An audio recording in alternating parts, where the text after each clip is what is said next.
नमस्कार, साहित्यिक झरोका चैनल पर सबका स्वागत है। आज हम करेंगे निराला की कविता बादल राग। इस कविता की जो रचना है वो छायावाद युग में हुई, परंतु इसमें जो विचारधारा का समावेश हुआ है वो प्रगतिवादी विचारधारा है। और ये जो रचना है बादल राग, ये इनके अनामिका नामक काव्य संग्रह में 6 खंडों में प्रकाशित है या संकलित है। और जो हम यहाँ बादल राग का खंड कर रहे हैं ये उसका 6ठा खंड है।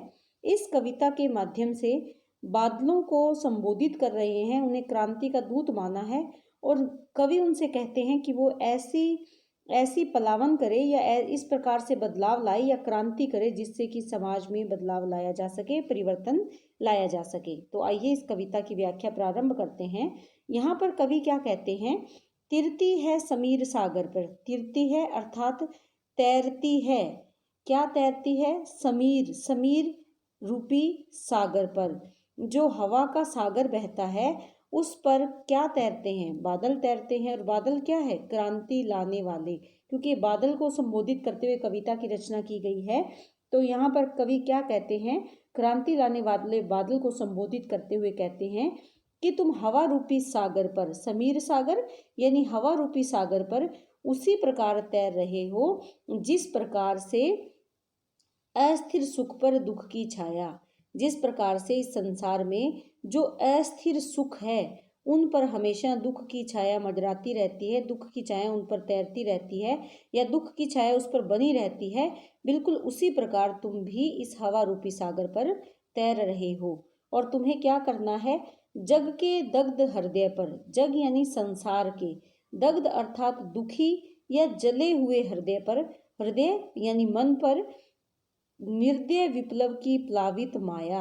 यहाँ पर कहने का भाव क्या है कि तुम्हें जो दुखी जन है, जिनके हृदय जले हुए हैं, उन लोगों पर, किसके हृदय जले हुए हैं? जो शोषित लोग हैं, जो निम्न वर्ग है, जो पूंजीपति वर्ग के द्वारा शोषण जिनका किया जा रहा है, उस दर्द को दूर करने के लिए अब क्रांति की जरूरत है। और तुम्हें अब क्या करना है कि अब अपनी जो निर्दय यानी क्रूर भाव से, दया से रहित, तुम्हें क्या लाना है? विनाश करना है। दया से रहित होकर अब तुम्हें विनाश की माया रचनी है, विनाश कार्य करना है, विनाश की लीला करनी है। और ऐसी करनी है कि चारों ओर प्लावित हो जाए। प्लावित यानी बाढ़ आ जाए, सैलाब फैल जाए। किसका? क्रांति का, विनाश का। तुम्हें क्यों करनी है? क्योंकि इसी से संसार के दुखी लोगों के हृदय को शांति प्राप्त हो सकती है। जो दुखी जन है, जिनके हृदय पहले से ही प्रताड़ित हैं, दुखी हैं, तुम्हें निर्दय होकर, कठोर होकर ऐसे बरसना है कि विनाशकारी बाढ़ आ जाए, यानी प्रलय हो। और ये तुम्हारी माया, माया अर्थात तुम्हें इस प्रकार की माया के साथ बरसना है कि चारों ओर बाढ़ आ जाए, चारों ओर जो दुखी जन है उनके हृदय को शांति प्रदान करो तुम। यह तेरी रणतरी, रणतरी यानी रण युद्ध भूमि में तरी, तैरने वाली। रणतरी का मतलब यहाँ पर कवि क्या बताना चाहते हैं कि युद्ध की नौका, रणभूमि रूपी सागर पर तैरने वाली, अर्थात नौका, युद्ध की नौका भरी आकांक्षाओं से। यह तुम्हारी युद्ध रूपी जो नौका है वो किसकी आकांक्षाओं से भरी हुई है? शोषित और गरीब लोगों की आकांक्षा अर्थात इच्छा, उनकी इच्छाओं से भरी हुई है। क्योंकि जो संसार के लोग हैं वो अब तुमसे उम्मीद लगाए बैठे हैं, तुमसे आशा लगाए बैठे हैं कि तुम ही हो जो क्रांति कर सकते हो, बदलाव ला सकते हो। आगे कवि क्या कहते हैं? घन घन भेरी गर्जन से सजग सुप्त अंकुर, उर्मे पृथ्वी के आशाओं से नव जीवन की ऊंचा कर सिर, ताक रहे हैं ए विप्लव के बादल फिर। यहाँ पर कवि क्या कहते हैं कि तुम्हें बदलाव लाना है। घन घन घन अर्थात बादल को संबोधित कर रहे हैं। भेरी गर्जन, भेरी गर्जन यानी युद्ध भूमि में जो गर्जना की जाती है, जो नगाड़ों की गर्जना की जाती है, इस प्रकार की तुम गर्जन करो कि सजग, सजग जाग जाएं, सुप्त अंकुर, सोए हुए जो धरती में, पृथ्वी में सोए हुए अंकुर हैं, उनकी भांति जाग जाएं। कौन जाग जाएं? जो मानव सो रहा है, जो शोषित वर्ग अब तक जिसने कोई आवाज नहीं उठाई है अपने शोषण के विरुद्ध, वो सजग हो जाएं। बिल्कुल उसी प्रकार जैसे सोया हुआ अंकुर, सुप्ति अर्थात सोया हुआ अंकुर, वो बीज जो धरती के नीचे या धरा के नीचे उर में, पृथ्वी के, उर अर्थात हृदय में, पृथ्वी के हृदय में जो सो रहा है आशाओं से नव जीवन की ऊंचा कर सिर। उसके जीवन में आशाओं, नई आशा की किरण आए और उस आशा से, कौन सी आशा? नव जीवन की आशा से वो फिर से अपना सिर ऊंचा कर सके, फिर से वो जी सके। ऊंचा करके वो क्या कर रहे हैं? ताक रहे हैं। किसको ताक रहे हैं? ताक रहे हैं अर्थात देख रहे हैं। किसको? ए विप्लव के बादल, बदलाव लाने वाले बादल, विप्लव अर्थात विनाश लाने वाले बादल। फिर बार बार जिस प्रकार धरती के अंदर सोया हुआ एक अंकुर जाग जाता है जब उसे उचित मौसम मिलता है या उचित उसे अनुकूल वातावरण मिलता है तो वो जाग उठता है, उसी प्रकार जो मानव हृदय सो गए हैं, जो शोषण के विरुद्ध आवाज नहीं उठा रहे, तुम ऐसी गर्जना करो कि उनके हृदय जाग उठे और वो तुम्हें आंखों में, उनकी आंखों में नई आशा भरी हुई है। किस की आशा भरी हुई है? नव जीवन की, नए जीवन की, नए विकास की आशा भरी हुई है। ऊंचा कर सिर ताक रहे हैं और वो अब अपना सिर ऊंचा उठाकर उनमें जो तुमने अंकुर बोया है, जो नए बदलाव का अंकुर बोया है, वो उसी में अपना सिर ऊंचा करके बार बार तुम्हारी ओर देख रहे हैं। कहने का अभिप्राय यहाँ क्या है कि निम्न वर्ग के जो लोग हैं अब क्रांति चाहते हैं। वो उनको किससे आशा है? उनको तुमसे आशा है कि अब क्रांति के द्वारा ही बदलाव लाया जा सकता है और वो क्रांति का माध्यम तुम्हें बनना होगा, तुम्हें उस क्रांति में उनका सहयोग देना होगा। बार बार गर्जन वर्षण है मूसलाधार, हृदय थाम लेता संसार, सुन सुन घोर वज्र हुंकार। यहाँ पर वो क्या कहते हैं कि बार बार गर्जन अर्थात बादलों की गर्जना, वर्षण है मूसलाधार, बादल को ही संबोधित कर रहे हैं कि बार बार गरजने और खूब मूसलाधार बरसने से क्या होगा? हृदय थाम लेता संसार। मूसलाधार का बरसने का मतलब होता है खूब जोर से बरसना, लगातार बरसना। हृदय थाम लेता संसार, और तुम्हारी इस गर्जना से और तुम्हारे इस विनाशकारी वर्षण से जो संसार है वो भय के मारे अपना मन थाम लेता है, अपना हृदय थाम लेता है, अर्थात वह डर जाता है। सुन सुन घोर वज्र हुंकार, सुनकर तुम्हारी घोर घनघोर जो तुम्हारी ध्वनि है, वज्र के समान हुंकार है, वज्र ध्वनि है, उसको सुनकर जो लोग हैं वो डर जाते हैं। भीषण आवाज को सुनकर, भीषण हुंकार को सुनकर लोग डर जाते हैं, उन्हें भय सताने लगता है। कौन डरते हैं? जो पूंजीपति वर्ग है, जो संसार का शोषण करने वाले वर्ग हैं। अश्निपात से शापित उन्नत शत शत वीर। यहाँ पर क्या बताना चाह रहे हैं कि अश्निपात, अश्नि क्या होती है? अश्नि होती है बिजली, पात यानी गिरना, बिजली के गिरने से शत शत यानी सैकड़ों सैकड़ों वीर जो उन्नति को प्राप्त कर चुके थे, जो ऊंचाइयों को प्राप्त कर चुके थे, वो भी शापित होकर गिर गए। क्षत विक्षत हत अचल शरीर, और क्षत विक्षत अर्थात बिखर गए, तार तार हो जाना, क्षत विक्षत हो जाना, घायल हो जाना, लहू लुहान हो जाना। हत, हताश या हारा हुआ, अचल शरीर, अचल शरीर का मतलब क्या है? पर्वत के समान अचल, अडीग, जो शक्तिशाली अचल शरीर वाले लोग थे वो भी उसके सामने क्षत विक्षत हो गए, अर्थात छलनी हो गए। गगन स्पर्शी स्पर्धा धीर, गगन को स्पर्श करने वाले, गगन स्पर्शी अर्थात बहुत ऊंचे आकाश को छूने वाले, स्पर्धा धीर जिनमें धीर अर्थात बेचैनी, स्पर्धा यानी होड़ जिसको कह सकते हैं, एक दूसरे से प्रतिस्पर्धा का भाव, कि आसमान को छूने के लिए अर्थात जीवन में ऊंचाइयों को छूने के लिए की जो स्पर्धा है, उसमें भी जो अचल शरीर है वो घायल हो गए या परास्त हो गए। इसमें क्या बताना चाहते हैं कि बहुत तुम ऐसी हुंकार करो, तुम्हारी हुंकार से पूरा संसार डर जाता है, अपने हृदय को थाम लेता है, अर्थात वो भय से घबरा जाता है। और तुम्हारे जो हुंकार को सुनकर तो, या तुम्हारी जो बिजली गिरती है या वज्रपात जब तुम करते हो, तो उन्नत शिखर पर पहुंचे हुए बड़े बड़े वीर भी धराशायी हो जाते हैं, शत विक्षत हो जाते हैं।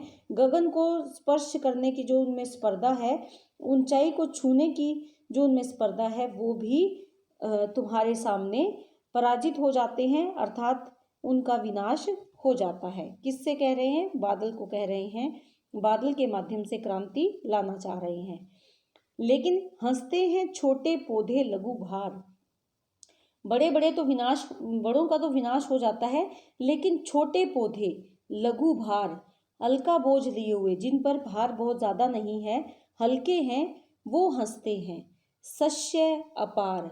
सस्य का मतलब यहाँ पर क्या है? हरियाली।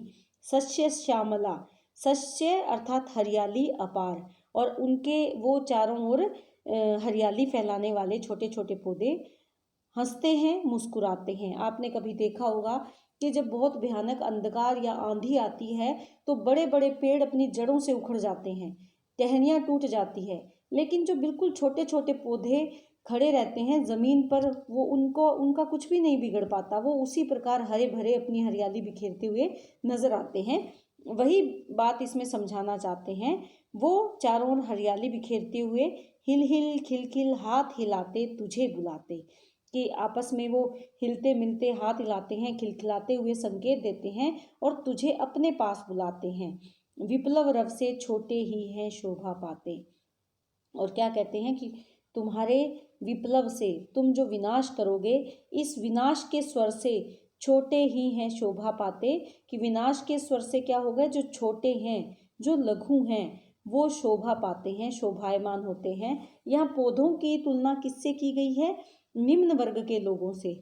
और निम्न वर्ग के लोग वो लोग जो पूंजीपतियों के द्वारा शोषित है। वो जब क्रांति की बात आती है तो वो प्रसन्न हो उठते हैं, उस क्रांति करने वालों को अपनी ओर आकर्षित करते हैं या अपनी ओर बुलाते हैं, उस क्रांति का वो स्वागत करते हैं, क्योंकि वो जानते हैं कि इस क्रांति से हमेशा जो इस विप्लव से या इस विनाश से हमेशा छोटों का, अर्थात निम्न वर्ग के या शोषित वर्ग का हमेशा लाभ ही होगा। उनकी क्रांति में कोई हानि नहीं होगी। हानि किसकी होगी? पूंजीपति वर्ग की।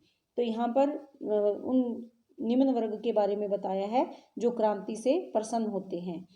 अट्टालिका नहीं है रे, आतंक भवन है। अट्टालिका यानी ऊंचे ऊंचे जो महल हैं या ऊंचे ऊंचे भवन है, वो केवल ऊंचे ऊंचे भवन ही नहीं है, वास्तव में वो आतंक भवन है, वो भय का निवास स्थान है। सदा पंख पर ही होता है जल विप्लव प्लावन। यहाँ पर क्या कहते हैं? सदा पंख, पंख यानी पंख, कीचड़ पर ये होता है जल का विप्लव, विप्लव विनाश, और प्लावन हमेशा कहाँ पर होता है? बाढ़ कहाँ पर आती है? जब बाढ़ कीचड़ पर आती है तो कीचड़ को अपने साथ बहा ले जाती है। यहाँ पर जो आतंक फैला हुआ है अट्टालिका में रहने वाले लोगों का, ऊंचे ऊंचे बड़े बड़े भवनों में रहने वाले लोगों से जो समाज के निम्न वर्ग में आतंक फैला हुआ है, उस आतंक रूपी पंख का, कीचड़ का नाश कौन करेगा? जो बाढ़ आएगी, जल से जो विनाश होगा, उसमें वो कीचड़ साफ हो जाएगा। जो डर रूपी कीचड़ है या जो यहाँ पर अत्याचार है, वो साफ हो जाएंगे, समाप्त हो जाएंगे। किससे? उस विनाश से, उस बाढ़ से, उस क्रांति से। शुद्र प्रफुल्ल जलज से सदा छलकता नीर। यहाँ पर शुद्र अर्थात क्या बता रहे हैं कि लघु, शुद्र अर्थात लघु, प्रफुल्ल प्रफुल्लित प्रसन्न, जलज से, जलज अर्थात कमल, जो लघु हैं वो हमेशा प्रफुल्लित होते हैं, प्रसन्न हैं। किस प्रकार? कमल के समान। तो यहाँ क्या बता रहे हैं कि छोटे से प्रसन्नचित हमेशा, कमल के फूल से तो सदा क्या होता है? छलकता नीर, हमेशा पानी ही छलकता रहता है। अर्थात कीचड़ व्यापक रूप से चारों ओर फैला हुआ है, लेकिन उसमें जो छोटा सा कमल का फूल खिला रहता है वो हमेशा प्रसन्न रहता है और उससे हमेशा जल ही छलकता है। अर्थात निम्न वर्ग के जो लोग हैं अपने दुर्भाग्य के कारण सदा ही अपने दुखों और कष्टों पर आंसू बहाने को बाध्य रहते हैं। हमेशा उनकी आंखों से सदा छलकता नीर, आंखों से हमेशा पानी छलकता रहता है। बिल्कुल उसी प्रकार जैसे कमल के खिले हुए पौधे पर हमेशा पानी की बूंदें विराजमान रहती हैं, यहाँ पर वो पानी की बूंदें किसकी है? निम्न वर्ग के लोगों की आंखों से छलकने वाला आंसू या दुख के रूप में व्यक्त होता है। शोक रोग में भी हंसता है शैशव का सुकुमार शरीर। यहाँ पर क्या कहते हैं? रोग अर्थात किसी भी प्रकार का कष्ट क्यों ना हो या जीवन में किसी भी प्रकार का शोक क्यों ना हो, में भी हंसता है। कौन? शैशव अर्थात जो बचपन का या बचपन में या छोटा बालक होता है। सुकुमार शरीर, सुकुमार कोमल शरीर वाला जो शैशव अवस्था का बालक है, उसके जीवन में चाहे किसी प्रकार की दुख क्यों ना आ जाए, वो हमेशा हंसता रहता है, मुस्कुराता रहता है। तो शोक रोग में भी हंसता है शैशव का सुकुमार शरीर, बचपन का कोमल शरीर हमेशा कैसी भी परिस्थितियां क्यों ना हो वो हमेशा प्रसन्न बना रहता है। आगे वो क्या कहते हैं? रुद्र कोश है शुद्ध तोष, अंगना अंग से लिपटे भी, आतंक अंक पर कांप रहे हैं, धनी वज्र गर्जन से बादल, त्रस्त नैन मुख ढांप रहे हैं।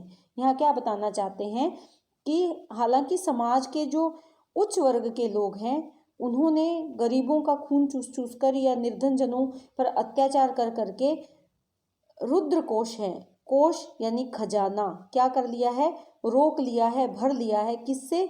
धन से। लेकिन शुद्ध तोष है, शुद्ध अर्थात रूठा हुआ है, तोष यानी संतोष उनसे रूठा हुआ है।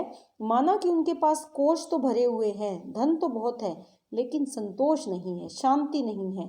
अंगना अंग से लिपटे भी, अंगना होती है स्त्री, स्त्री की अंक अर्थात गोद से, लिपटे भी। इसमें बताने का, स्त्री के बारे में बताने का क्या तात्पर्य है कि जीवन में उनके पास अन्न धन और स्त्री का सुख, सभी प्रकार के भोग उनको प्राप्त हैं, लेकिन सुख उन्हें प्राप्त नहीं है।